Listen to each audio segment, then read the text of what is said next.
So of the vans that we have 4 of them. There is a white 2010 Ford Transit. Then we have the blue Mini Transit as well, and that's a 2011. Our 2013 vehicle is a Dodge Grand Caravan. Our most recent van is a 2015 large style format Ford Transit.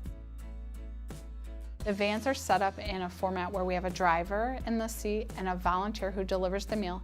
It allows us to cut our routes up into 4 so that we can treat them as quadrants.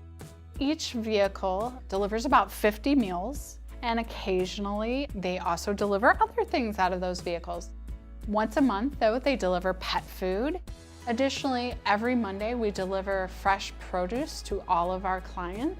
Then we have our grocery delivery program. When all of it combines together, they could be delivering pet food, fruits and veggies, and a meal, and that leaves the van totally packed. So we are hopeful to use our vans for more than just delivering food. We can use it to help our clients in other ways.